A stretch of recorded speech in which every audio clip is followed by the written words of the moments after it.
Bienvenidos, Dios los bendiga, paz del Señor a Pentecostalismo Máximo.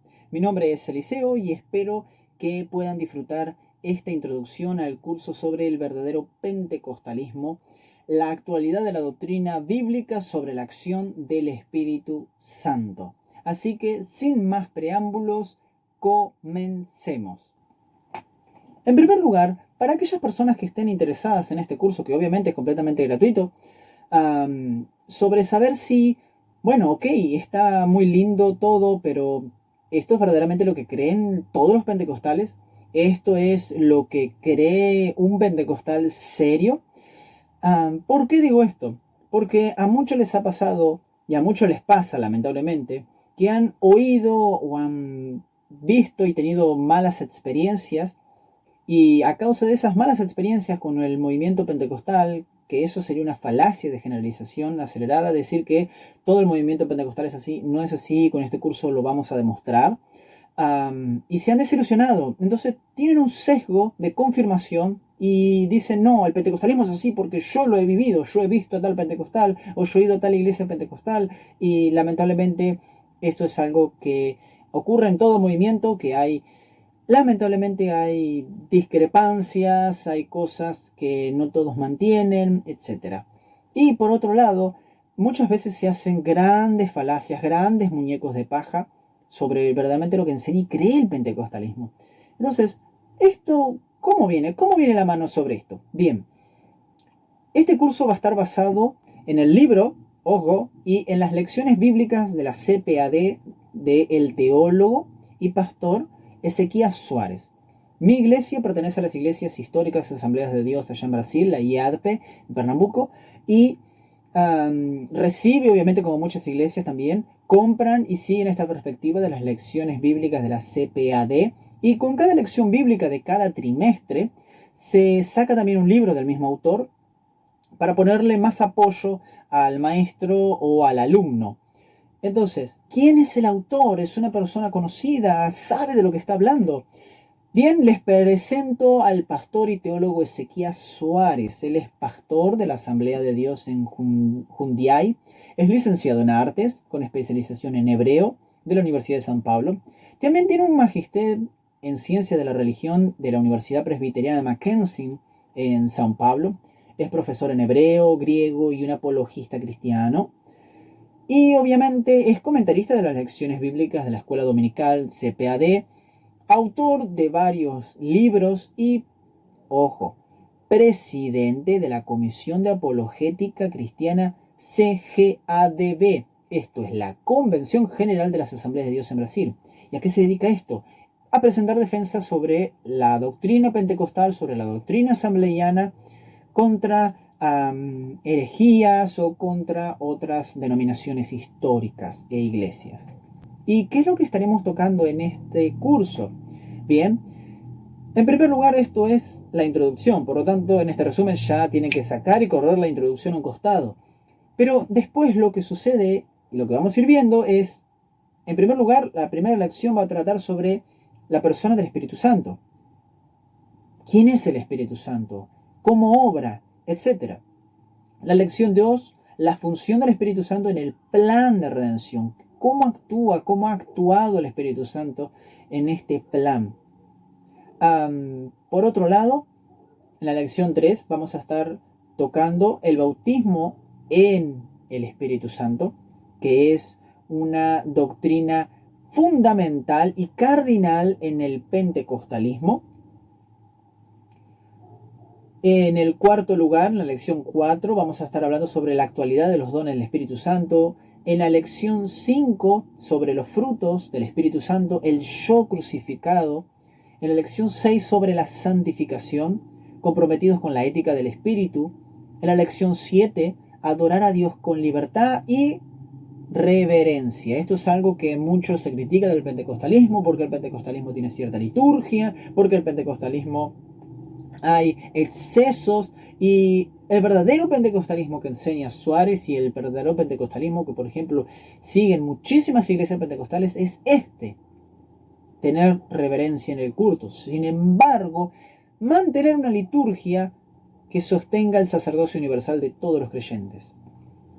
La lección 8, este es otro palo, comprometido con la palabra de Dios. Esta es otra de las críticas que se le hace al pentecostalismo y es lamentable porque verdaderamente los pentecostales desde sus inicios han tenido una perspectiva muy elevada sobre las Sagradas Escrituras.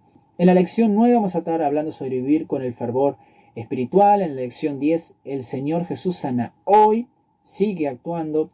La lección 11, comprometidos con la evangelización, que es algo fundamental y es gracias a eso que ahora en el 2025 los pentecostales van a llegar a 1.000 millones de personas y vamos a representar el 45% del cristianismo. Es así, el 45% de los cristianos vamos a ser pentecostales.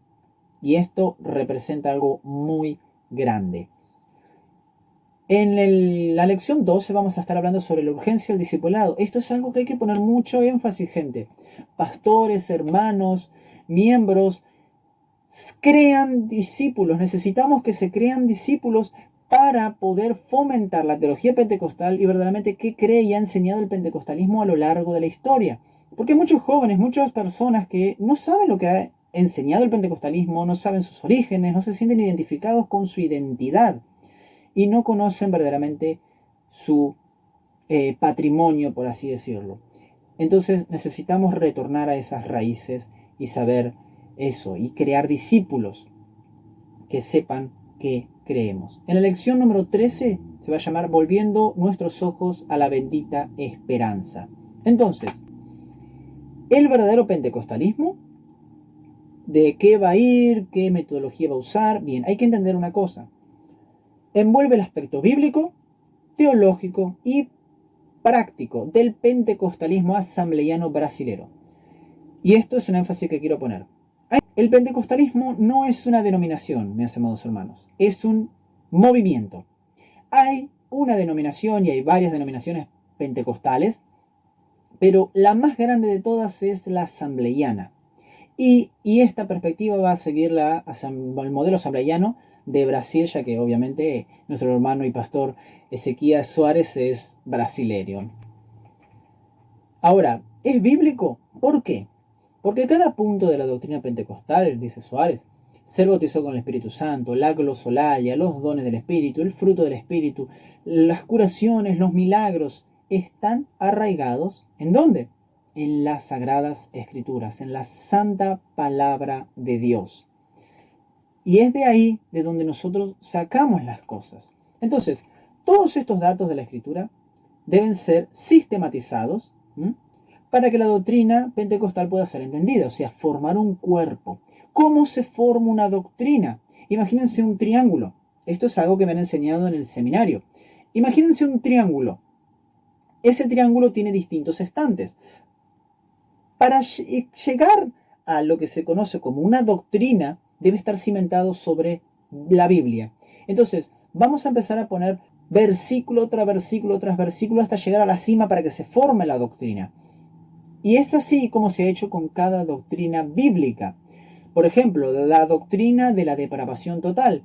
Bien, ¿existe esta doctrina o no? ¿Cómo es vista por algunos? Hay algunas diferencias. Sabemos que el ser humano está caído en delitos y pecados, que el ser humano no puede hacer nada para alcanzar la salvación. Entonces, no tiene ni siquiera el interés, carece de la habilidad, no desea buscar a Dios. Entonces, ¿cómo sabemos esto? Bien, vamos a agarrar versículos como Génesis 3, Romanos 3, etc. Vamos a ir poniéndolos hasta llegar a formar un cuerpo doctrinario. Entonces, ahí se forma la doctrina.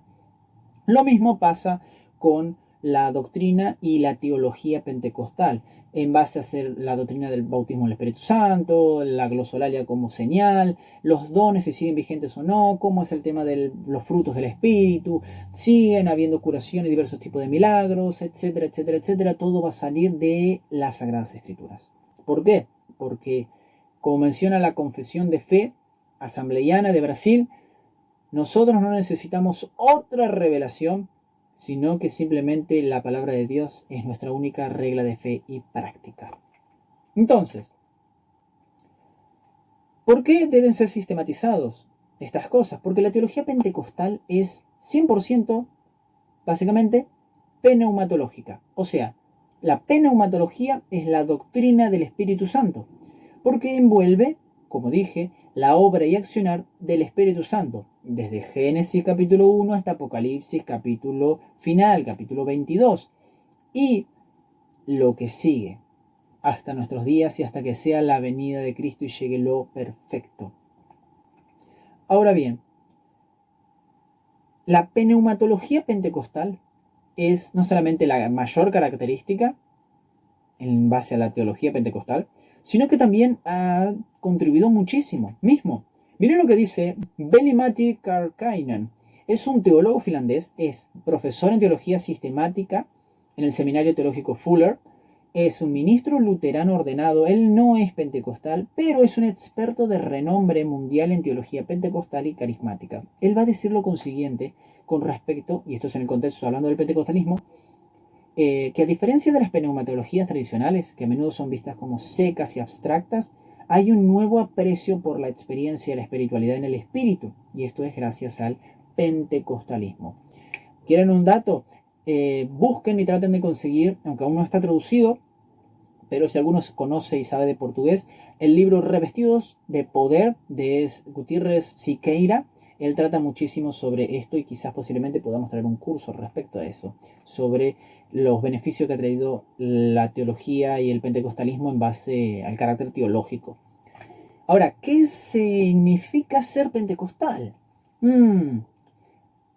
Suárez se apega a lo que dice Robert P. Menzies. Menzies tiene un doctorado en el Nuevo Testamento en la Universidad de Aberdeen, en Escocia. Estuvo bajo la supervisión en 1989 de Howard Marshall. Es profesor adjunto del Asia Pacific Theology Seminary en las Filipinas y del Seminario Teológico de las Asambleas de Dios en los Estados Unidos. También es director de Synergy, una organización que procura capacitar a gente de los pueblos rurales en el sudeste de China para que tengan una vida más productiva y fructífera. Y obviamente es un académico, es un experto en pentecostalismo y por sobre todo es un gran apologista del pentecostalismo y obviamente pentecostal.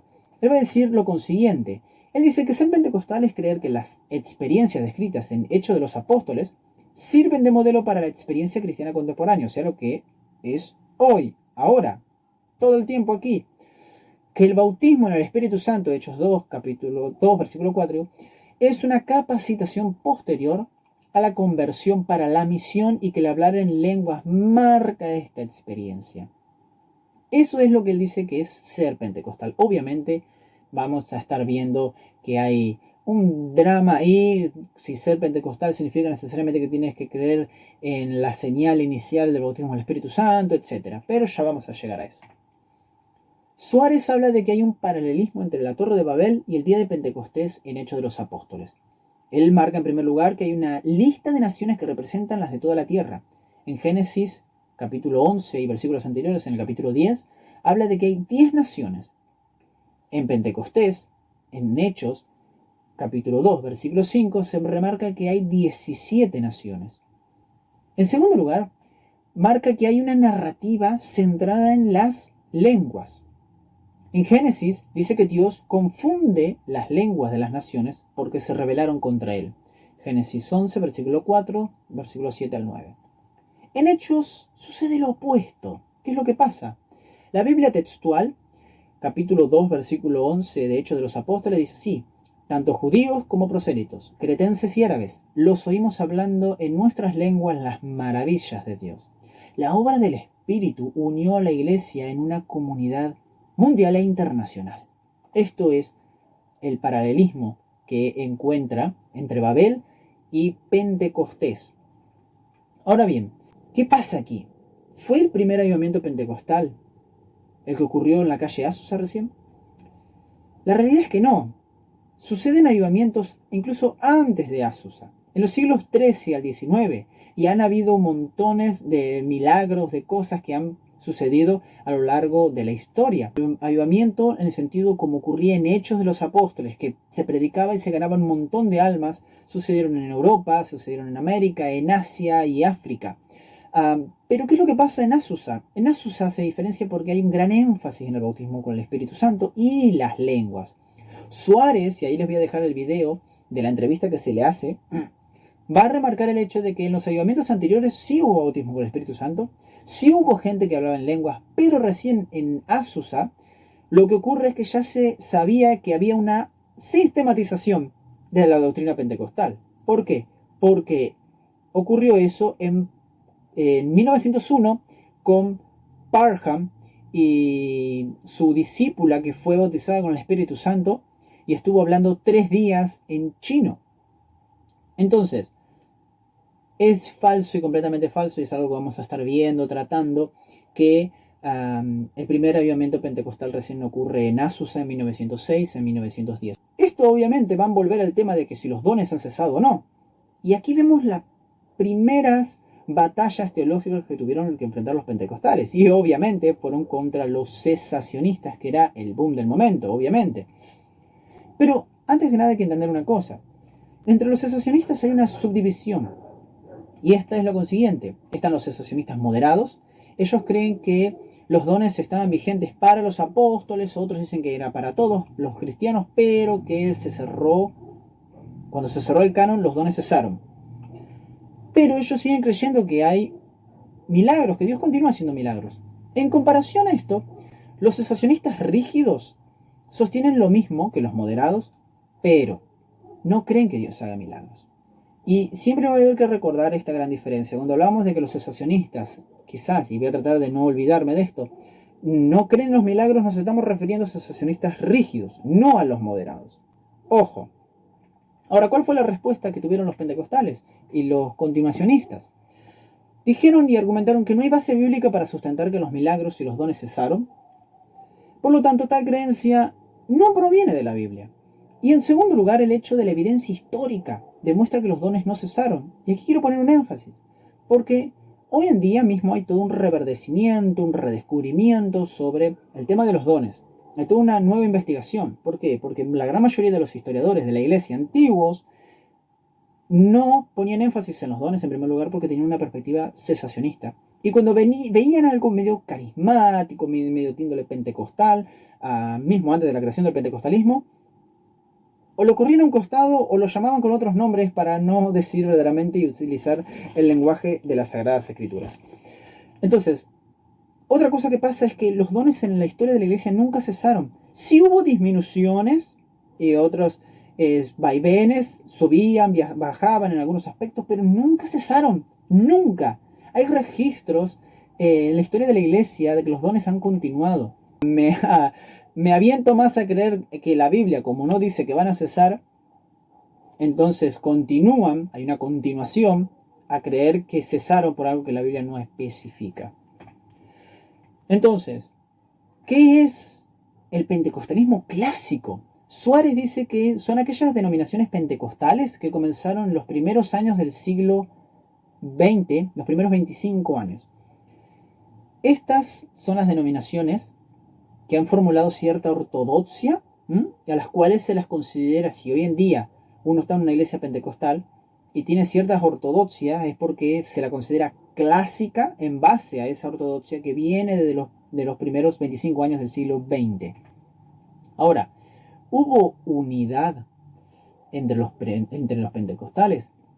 Y no, no. Y tampoco ningún otro movimiento o denominación en la historia de la iglesia. Siempre ha habido divergencias, siempre ha habido peleas. Pero de las primeras disputas que hubo fue entre William Seymour, el pionero del pentecostalismo, y también otro pionero, Charles Fox Parham. Parham fue el que sistematizó, por así decirlo, la doctrina de que el bautismo con el Espíritu Santo tenía como señal inicial física el hablar en lenguas.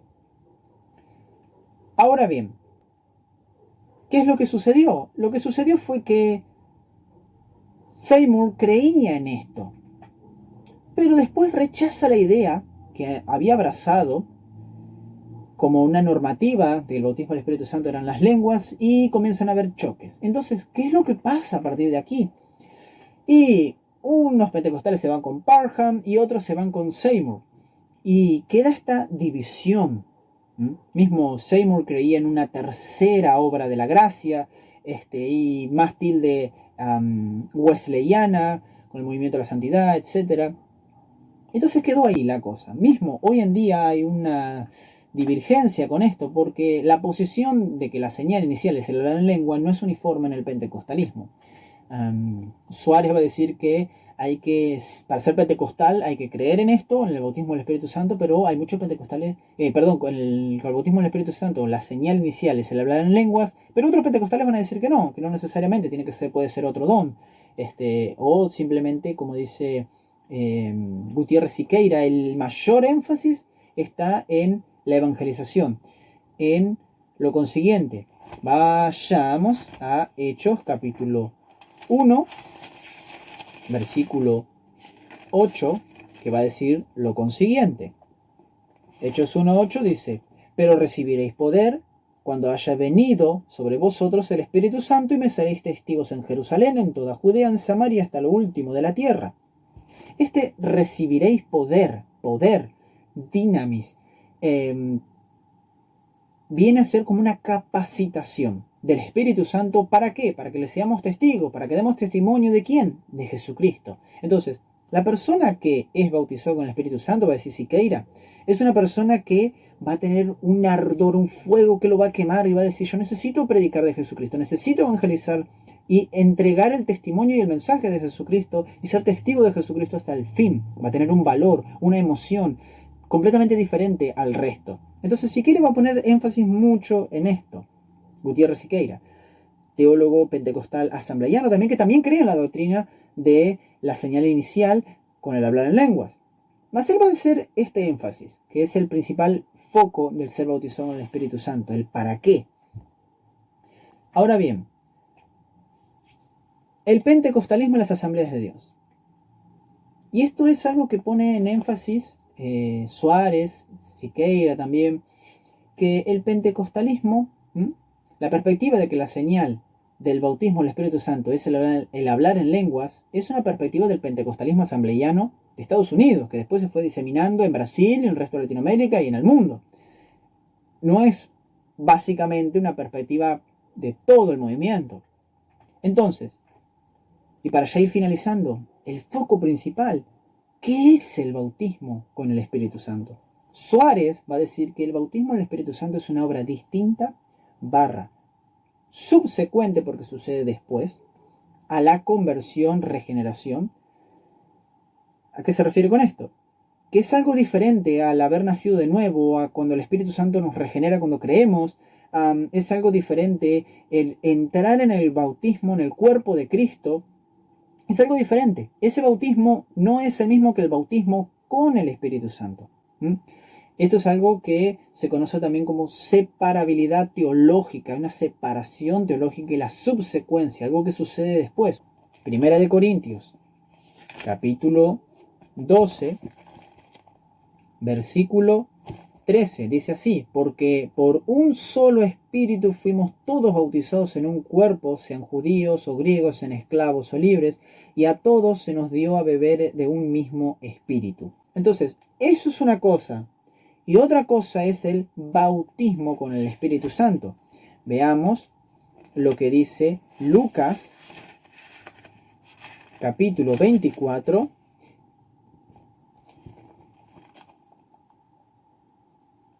que dice que yo enviaré la promesa de mi Padre sobre vosotros, pero quedaos vosotros en la ciudad de Jerusalén hasta que seáis revestidos con poder. Y Hechos, capítulo 1, dice lo consiguiente: y estando solos, versículo 4, les mandó que no se fueran de Jerusalén, sino que esperasen la promesa del Padre, la cual les dijo: oísteis de mí. Porque Juan ciertamente os bautizó con agua, mas vosotros seréis bautizados con el Espíritu Santo dentro de no muchos días. Y después dice en el versículo 4 del capítulo 2 de Hechos: y fueron todos llenos del Espíritu Santo y comenzaron a hablar en otras lenguas según el Espíritu les daban que hablasen. Y acá hay que entender una cosa. Juan relata esta diferencia. Juan, capítulo 20, versículo 22, dice así: y habiendo dicho esto, sopló y les dijo: recibid el Espíritu Santo. Cuando Jesús les habla esto, ellos ya eran salvos. Ellos ya eran salvos. ¿Por qué eran salvos? Lucas 10 dice en el versículo 20 que se regocijen de que sus nombres estén escritos en los cielos. Según el pacto antiguo, solamente tenían que creer en Jesucristo, tenían que tener fe y ellos ya eran salvos. Pero ahí en Juan lo que sucede es la regeneración.